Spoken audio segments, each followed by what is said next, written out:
Hello. I'm talking about a subject which is very close to me. Unfortunately, I am in a very precarious situation.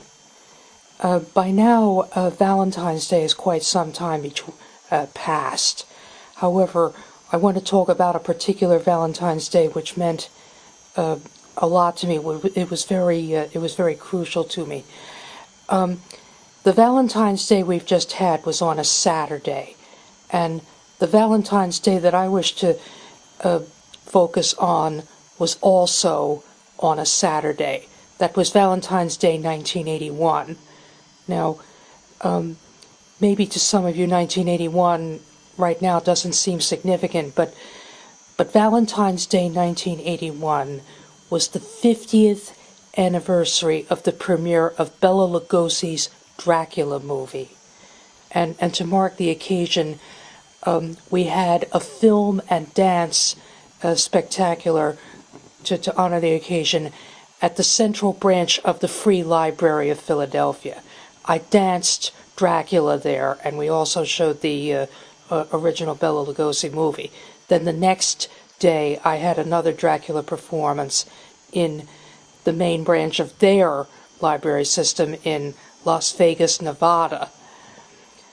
Like I said, Valentine's Day 1981 and the day after that, February 15th, were very significant in that it was the 50th anniversary of Bela Lugosi's Dracula movie, and that I did milestone Dracula dance performances on both those days.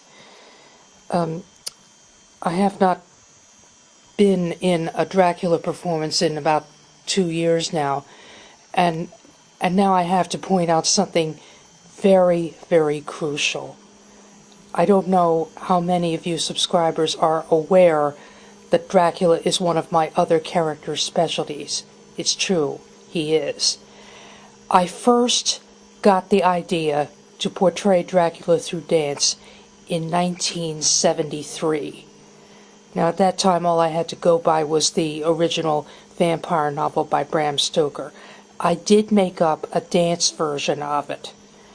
And then the following year, I submitted the idea of Dracula in dance to a Philadelphia modern dance company with whom I was taking lessons at the time, and they refused to dance it. They said that Dracula was too morbid a subject for dance. So because they refused to perform my dance version of Dracula, then they were selective, choosy about what topics they did in dance.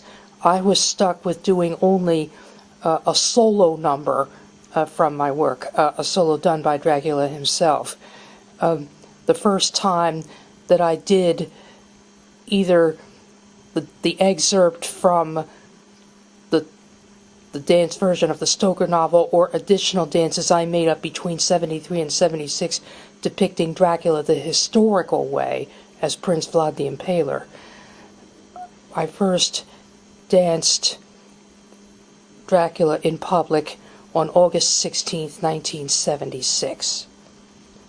And in the few years that followed that, I struggled to dance Dracula, my own numbers, on TV and on stage in different parts of the country.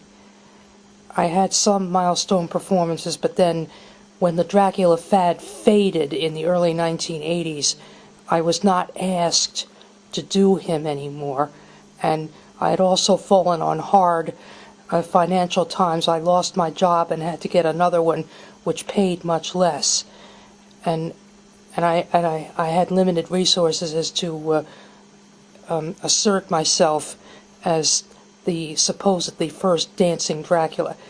Then in 1986 I found out that someone else had made up a dance version of Dracula which the dancers agreed to do after I had been told that Dracula was too morbid a subject for dance. Now that puts me in a very precarious position. Throughout history, humankind is always afforded to make great heroes and icons of the various firsts in all sorts of fields of expertise, because there was no evidence that there was any dancing Dracula around, when I first appeared, so that I went around proclaiming myself the first dancing Dracula and attempting to be acknowledged, rightfully so. And then someone else came along with a version of Dracula which professional dancers agreed to do after I had been shunned. This is what people have to realize, that I did it first. And I have documents, I have contracts, I have news clippings, I have photographs proving that I did it first before this rival version came out. Something that you have to consider is that a topic might be used many times in different performing media, and yet every version is still considered valid. One thing you might consider is how Charles Dickens' Christmas Carol has been dramatized in many different versions on stage and particularly in the movies and on TV.